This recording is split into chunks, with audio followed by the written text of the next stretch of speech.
Merry Christmas, everyone! Once again, had a blessed Sunday. Yes, and welcome to my kusina ni Momshi. Of course, tuloy po ang buhay.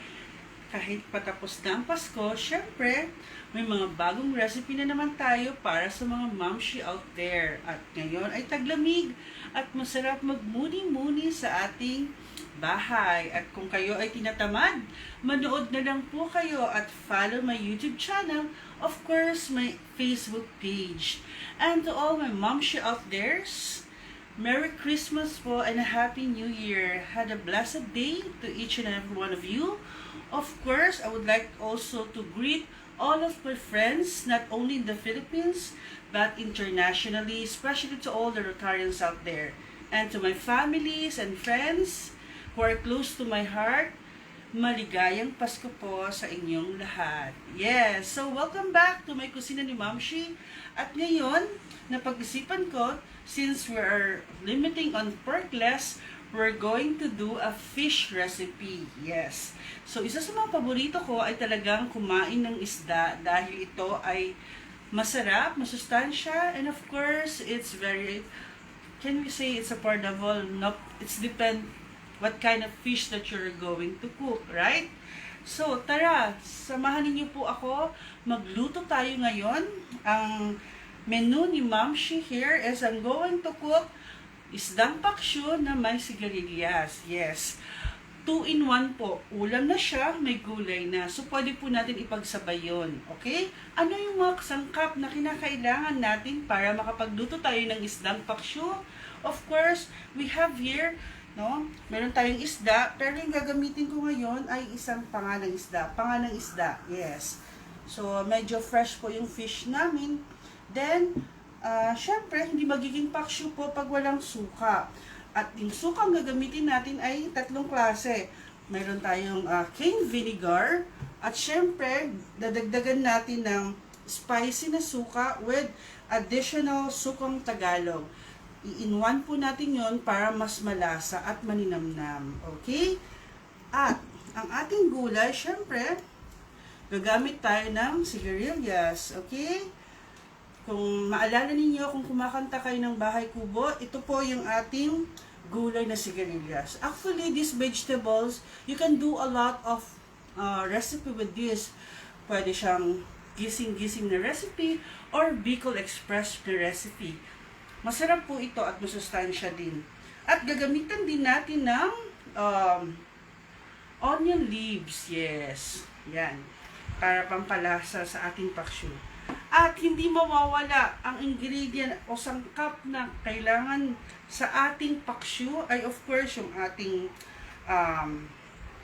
sili, no? Sinigang na sili at ating bell pepper, right?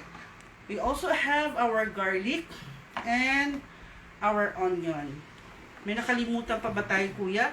Siyempre, magdadagdag tayo ng konting tubig. Konti lang po. And para hindi naman masyadong over-concentrate yung kanyang vinegar, of course, magdadagdig tayo ng paminta. So tara mga Momshi, let's start and prepare our isdang paksyo na may sigarilyas. So, eto po, I already marinated with the fish oil. Yes. So, nilagyan ko na siya ng konting fish oil, no? Para medyo hindi siya malinamnam yung kanyang lasang isda, no? So, I'm trying to avoid to use salt. You can actually vary it if you like salt, pero lalagyan ninyo ng konting kalamansi. So, sa akin, ginamitan ko lang siya ng fish oil. Fish sauce rather. So, ngayon, i-prepare natin yung bawang. Bago natin initin po yung ating hot pot. So, I hope you're doing there, mga Momshi, no? While watching for my live streaming cooking. Yes, hopefully you enjoy a lot your Christmas season with your family, no? Kahit ano man po yung karanasan natin ngayong Pasko, ay isang definition lang po ang Christmas, right? So, always spend with your family at the same time. Don't forget to praise God. Yes, because that's the only what do you call this, thing or the weapon that we can do as human being. Okay? So, ngayon, ako'y nagdudurog ng bawang. Dahil yung gagawin natin paksyo, ginigisa natin muna yung mga basic ingredient bago natin hahaluin yung isda at saka vinegar. Then, slice din natin po yung ating onion.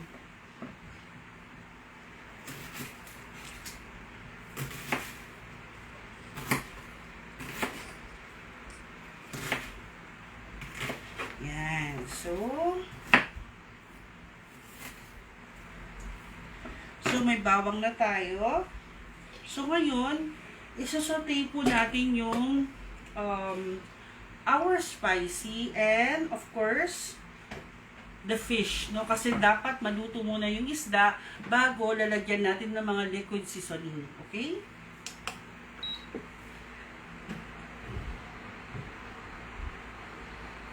Who's watching?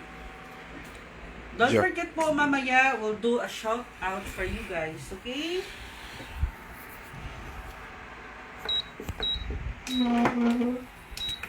Yes, okay. So, ito yung ating gulay, no? Yung ating sigarilyas. Then, unahin natin muna po yung isda. Lulutuin muna natin yung isda. Parang lutong-luto at matanggal din po yung lamsa niya. Kaya, ginamitan ko po siya ng fish oil, no? Fish sauce.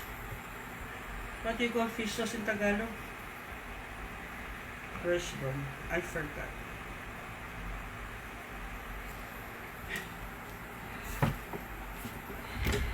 Okay. So, ngayon, yan. Magsusutay muna po tayo ng ating mga spice ingredient are what you call the onion and the garlic. So first, since mabilis maluto yung ating bawang, syempre, unahin muna natin yung ating sibuyas.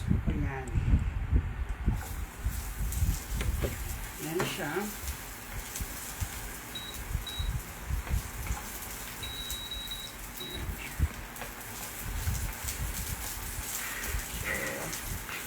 Ginigisa po natin hanggang maging light brown po yung ating sibuyas.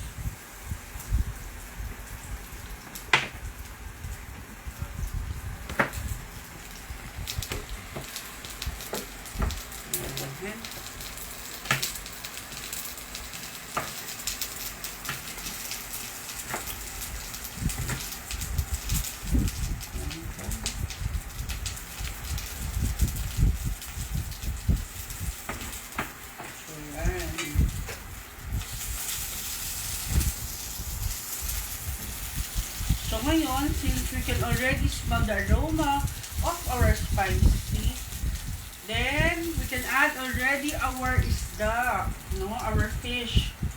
Fish na pa nga. Yan ang ginamit ni Ma'am Shi for today. So yan po. Nakamarinate po siya sa fish sauce. Bango-bango.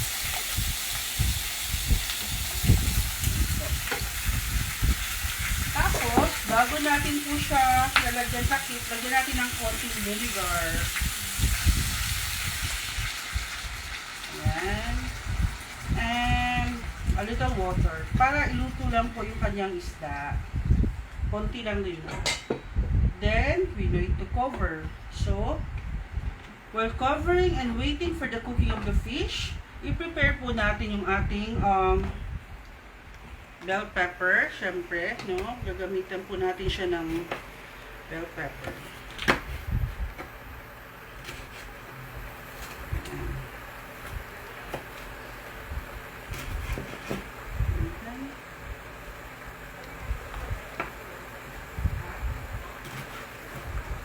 So, ito po yung best recipe after eating a lot of meat in Christmas. So, suggest lang ni Ma'am Shi is you can eat seafoods or dried fish or fish, no? Para matanggal po yung umay ng ating panglasa, di ba? Kasi syempre, meat ng meat tayo, andyan si ham, andyan si porky, di ba? At saka andyan si chicken. So, iwas muna po tayo sa kanila, kaya para masarap yung ating panglasa, lalo na ngayong linggo at kasama natin ang ating pamilya, tayo ay mag-prepare ng isda. Ayan. So, ang ito yung siling pangsigang, pero pwede rin po kayong hindi gumamit kung ayaw ninyo ng maanghang, no? Pero dahil ako ay mahilig sa maanghang, the reason why I keep on adding spicy for my spices, because actually yung spices is really good for our body, no? Maganda po yun siya, lalo na ngayon tag-ulan din, no? Pampalakas, syempre, at saka syempre, isa rin siya sa mga ingredient para sa ating iwas COVID. Yeah. So ngayon, i-prepare na, i-slice na po natin itong dahon ng ating sibuyas, ay huli na po natin ito ilalagay. So, gagamitan po natin siya ng gulay. So, yan. Para, hindi na po kayo maggigisa ng gulay. So, po si Ma'am Shi out there. So, yan. I-slice po natin yung sigarilyas natin. Pwede natin to ilagay na pagkatapos kumulo na po yung ating isda. So, pwede na natin idagdag. Right? Kaya, dapat talaga parating may vegetable. Siyempre, mga mamshi, ang vegetable ay maganda sa ating katawan.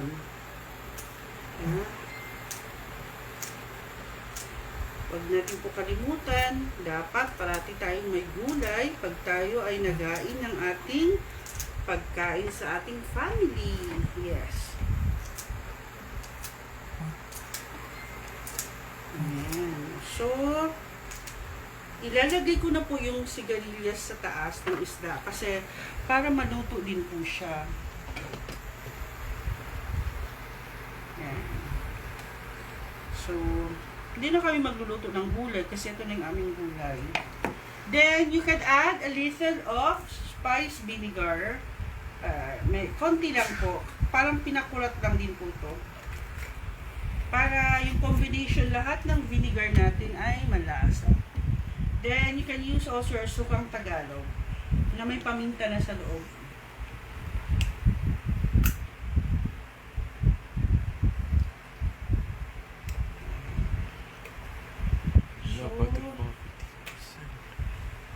Hinihintay po natin para maluto siya at tatakpan po natin. So, kumusta kayo mga mamshi out there? I know hope you're doing fine. Sa aking mga kakilala at mga kaibigan, Merry Christmas mo and Happy New Year. So, actually today is a good day, no? Not only it's a blessed Sunday, but we also celebrate our Feast of the Holy Family. Yes po. If you cannot go to church, since it's raining at hindi maganda ang panahon, at lalo na umiiwas din tayo sa crowd, you can actually watch through your live streaming mass sa mga TV through Facebook channel. Yeah, we can do it. No? So there's no reason for us to say that we cannot attend or we cannot, what do you call this? Pray, no? Para mag-attend po ng ating banal na misa sa araw na ito. So lahat po ay talagang may paraan. Kaya ginagawa po ng ating mga parishioners ay gumagawa sila ng paraan kahit sa Facebook channel ay talagang ginagawa nila para yung ating mga mamamayan ay still continue to praise God. Opo. So ngayon, tayo naghihintay while waiting. You can already smell the what do you call this? The taste of the vinegar, the fish that combined in my one recipe with vegetables. So, 2-in-1 recipe. Sinigang na isda na may sigarilyas. So, ngayon, i-prepare din po natin yung ating dahon na sibuyas. Yan.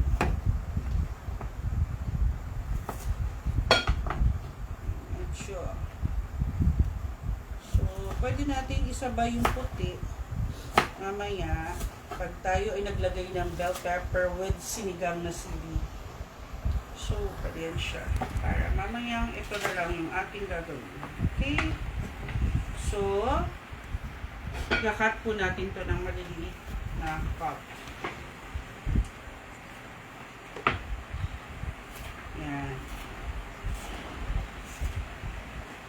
Gumamit lang po ako ng gunting kasi para maganda yung kanyang cutting of the string onions.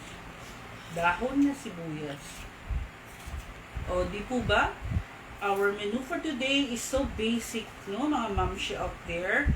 We just make pakshu na isda with sigarilyas. So, may ulam ka na, may gulay ka pa, diba? Yan. Pero sa mga mamshi out there, if you have a lot leftover foods, you can still cook that in so many ways. So, marami pong pwedeng gawin, like mga sari-sari, nalagyan na ng gulay, yung mga meat po natin. So, bago po natin initin yung mga pagkain, pwede po tayo gumawa ng recipe na idagdag na lang po natin yung gulay. So, pwede po yun.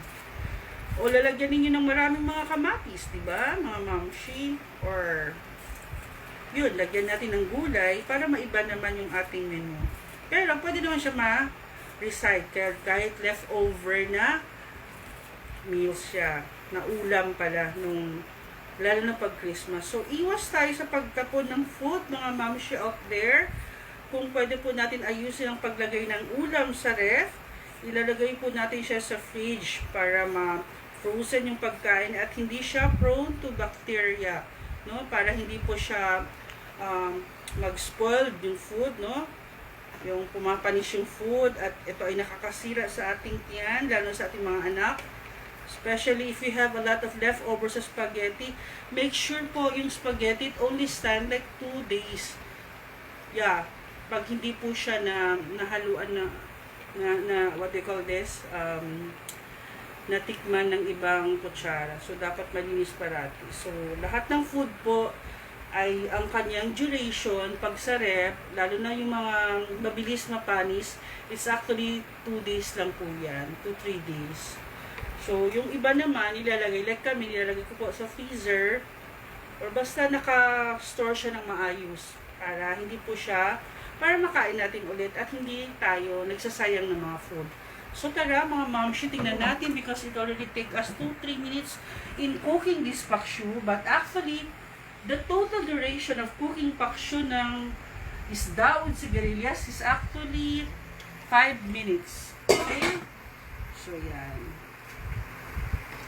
Ayan siya. Pakita mo po yan, no? So, pwede na po tayo magdagdag ng additional gulay. So, dadagdagan po natin ng bell pepper. At saka yung ating stem ng sibuyas kanina. Yan. Okay. Then, of course, dagdagan po natin ng sinigang na sili. Ayan. So, i-cover na natin muli. And, we can have it like 3 minutes bago po maluto yung ating tinatawag na paksyong isda with sigarilyas. Okay na kuya. We can shout out for now. Yes. It's okay lang. So, wow. I just want to say yes to my sisters in the church. Hello to G. Reyes. She's watching right now.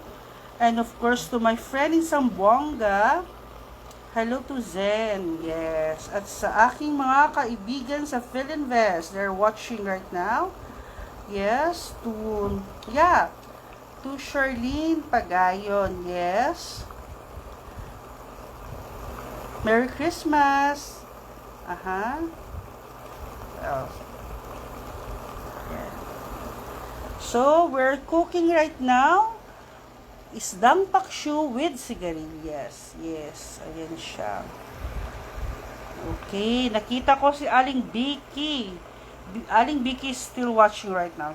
She's watching right now with us. At saka si Zen. Okay, they're watching my kusina ni Mamshi. Hello, Aling Vicky. And of course, to my sister, to my best friend in the church, to Sis Agnes. Thank you for watching, sis. This is actually what you called, my recipe is isdang pakshu na may sigarilyas. And of course, I want to say to my classmate in Zamboanga City, hi to Grace Aguilera, Alabata. Merry Christmas, Grace. Yes. O, yan. Nag-hi hello na po ako sa inyo. Habang hinihintay natin maluto ang ating isdang paksyu, no?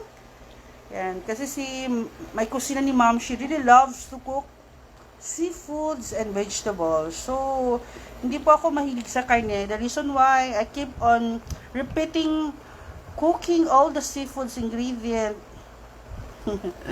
Yes, but if we have some requests, pwede naman po natin gawin hanggat kaya natin. Okay?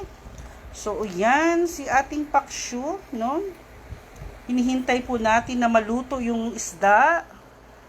Yes. Talaga. Yes, si Victor's favorite paksyu. Kasi masarap naman po talaga yung paksyu ng isda.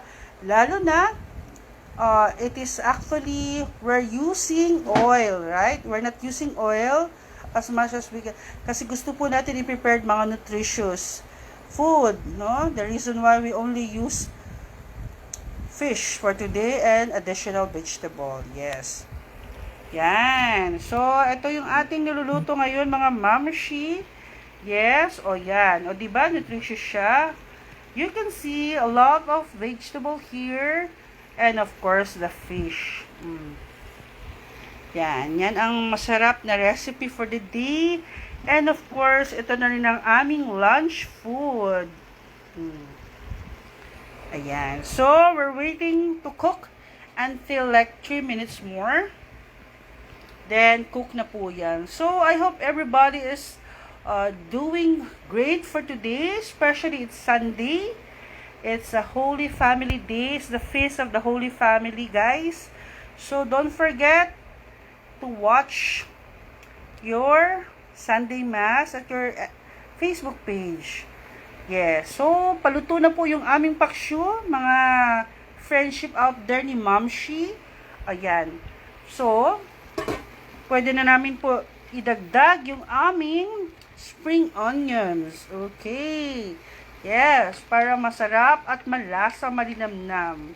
Because they said, the more the herbs that you're going to add, and the more spices that you're going to put, ay talagang lasang-lasa at malinamnam yung ating niluluto ngayon na paksyu. Ayan po siya. Yes, hindi na tayo. Hindi na po. Busy na ako, sister. Next year na tayo magkita sa ating vocation service. Sa ating community service in the church. Yes. Dahil si Ma'am siya ay busy na. Wow. So, ayan, paluto na po tayo.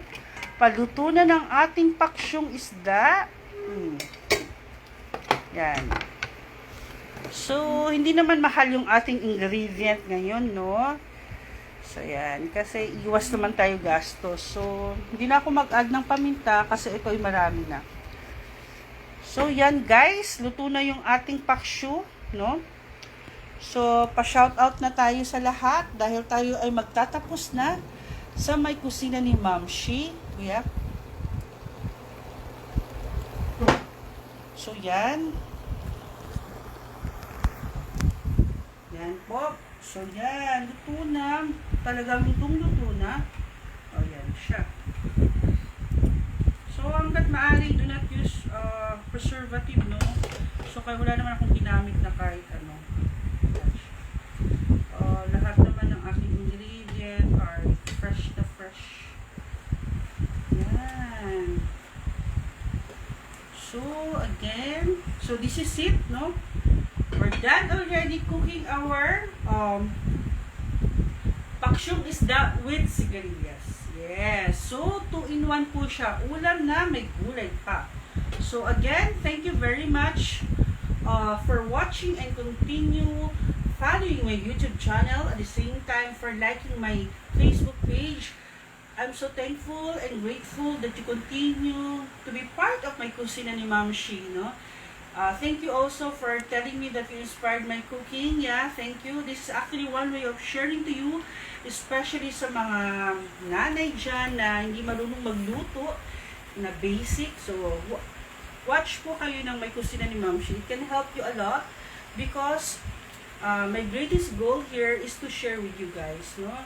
Hindi po ako ay ano sa inyo ng aking luto, but I'm just sharing to you how to cook in a simple way, being as a mother, as a mama, as a nanay, lola, and tita, lahat-lahat po ng mga single moms dyan, ay tunuturuan po kayo ng may kusina ni Ma'am Shi magluto ng simpleng paraan, at hindi lang po yan, affordable din po yung aming mga ingredients. So hanggat maaari ay gumagamit po ako ng ingredient na kaya lang bilhin sa ating grocery store or sa simpleng tindahan lang po.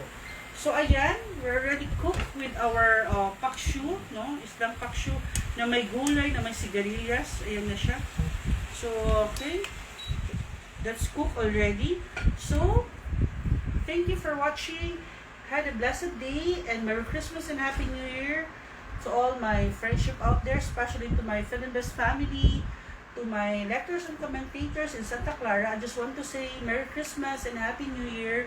Of course, to all my Rotarians family, at the same time, my family, yeah. Not only here in Manila, but also in Zamboanga City. Yes, and to all my friendship. Okay? So, this is it, mga ma'am. Luto na po yung aming paksyong isda na may sigarilyas. Ito na po siya. Yan. Okay? So, thank you and have a blessed day. Bye!